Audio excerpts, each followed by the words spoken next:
Hello everyone, আসসালামু আলাইকুম। আজকে চলে এসেছি লম্বা একটা ভ্লগ নিয়ে, ডেইলি ভ্লগ।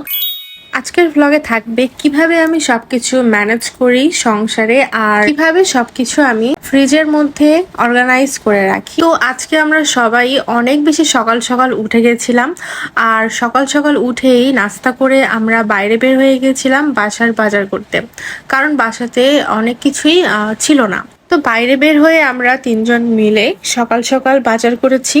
তো এখানে নিয়েছিলাম চিকেন, লেবু, টমেটো, শসা, আদা রসুন, শুকনা মরিচ, তারপরে বেগুন, বরবটি, আরও অনেক অনেক ভেজিটেবল যেগুলো আমাদের আসলে লাগেই। আর শাক নিয়েছি আমরা অনেক দিন পরে, লাল শাক, কারণ লাল শাক বেছে খাওয়া আমার কাছে খুব কষ্ট মনে হয়। শুধুমাত্র এই একটা কাজে আমাকে খুবই আলসেমি লাগে। আর এটা হচ্ছে মিষ্টি কুমড়া। মিষ্টি কুমড়ার বিচিটা আমার খুবই পছন্দ, ভেজে খেতে খুবই ভালো লাগে। তাই যখন নিয়েছিলাম তখন বলেছিলাম যে বিচি যেটাতে বেশি আছে সেটাই আমাকে দিতে। আর অনেকদিন পরে নিয়েছি ক্যাপসিকাম, কারণ মাঝে মধ্যে আমরা চাইনিজ রান্না করে খাই, মাঝে মধ্যে নুডলসও দিতে অনেক বেশি ভালো লাগে। আর এই তো খাজানা আমার মিষ্টি কুমড়ার বিচি, যেটা আমার অনেক বেশি পছন্দ।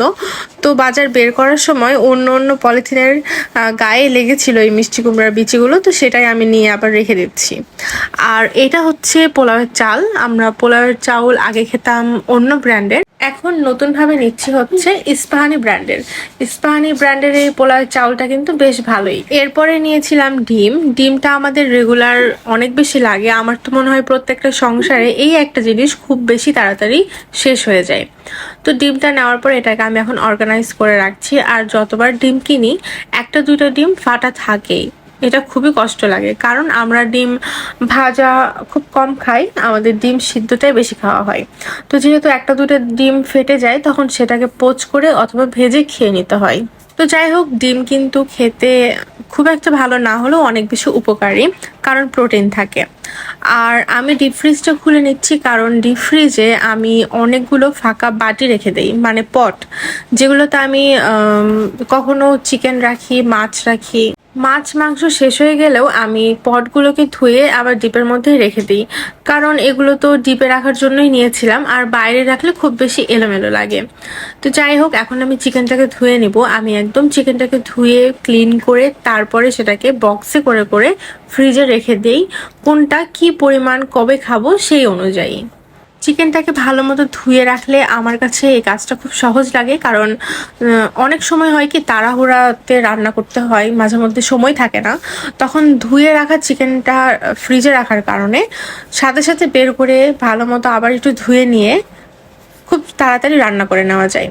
আর এদিকে চিকেন ধোয়া শেষ, তাই আমি এদিকে রান্না করার জন্য, যেহেতু আজকে সকালবেলা অনেক অনেক বাজার করেছি, অনেক কাজ ছিল, সেজন্য শর্টকাটে কয়েকটা রান্না করে নিচ্ছি। ডাল, ভাত, করলা আলু ভাজি, আর বাবুর জন্য আলু ভর্তা।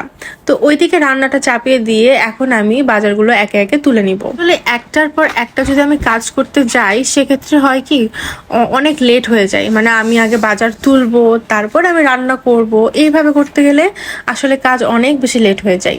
সেই জন্য আমি আগে বাজারগুলোকে বের করেছি, তারপরে আমি রান্নাটাকে চাপাই দিয়েছি। এরই মাঝে আমি চিকেনটাও ধুয়ে ফেলেছিলাম, আর তার মাঝে রান্না হতে হতে এখন আমি এগুলোকে ফ্রিজের মধ্যে রেখে দিব অর্গানাইজ করে। তো অনেক দিন থেকে আমার এই ড্রয়ারটা ধোয়া হয়েছিল না, আমি প্রতি মাসে একবার করে ধুয়ে ফেলি, তাহলে ক্লিন থাকে।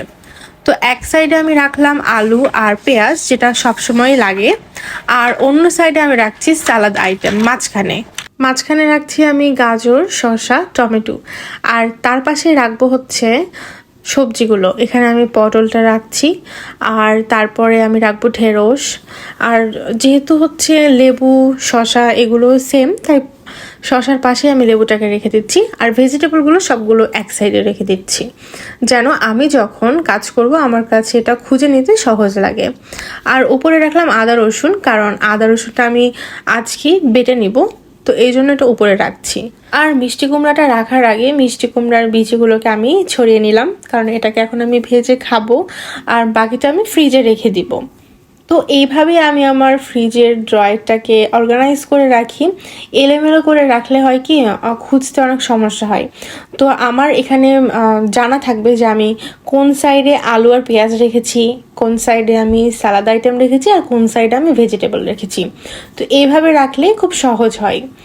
আর এটা হচ্ছে আমার ফ্রুট বাস্কেট, এটাকে আমি সিলেট থেকে নিয়ে এসেছিলাম। তো এখানে আমি পেয়ারাটা রেখে দিচ্ছি, আর একটাই কলা ছিল সেটাকেও রেখে দিচ্ছি।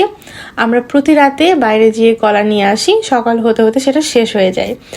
আর এটা হচ্ছে সেই আমার পছন্দের মিষ্টি কুমড়ার বিচি ভাজি, যেটা আমার খুবই ভালো লাগে। অল্প তেলে হালকা লবণ, হলুদ গুঁড়া, মরিচ গুঁড়া দিয়ে ভেজে নিতে হবে। আর এই তো আমার তার মাঝে আবার চিকেনগুলোকে অর্গানাইজ করা হয়ে গেছে। এই 3টা বক্সেই আমার চিকেনগুলো আমি রেখেছি। এখানে আমি 3টা পলিথিনে 3 জায়গায় রেখেছি এই বক্সের ভিতরে। এটা আমি 3 দিন রান্না করব। আর এখানেও আমি রেখেছি 2টা পলিথিনে। তো এটা আমি 2 দিন রান্না করব। রান্না করার জন্য এখানে আমি 5 জায়গায় অল্প অল্প করে রেখেছি, কারণ আমরা শুধুমাত্র দুপুরবেলাতে খাবো, আর রাতের বেলা আমরা সালাদ খাই। আর এইখানে আমি রেখেছি প্রায় 7-8টা ছোট ছোট করে রেখেছি, আলাদা আলাদা হচ্ছে পলিথিনের ভিতরে। এটা আমরা যখন রাতে সালাদ খাবো তখন আমরা এখান থেকে নিয়ে সালাদে দিব, প্রোটিন সালাদ করার জন্য। তো যাই হোক, এখন আমি এগুলোকে অর্গানাইজ করে রাখছি।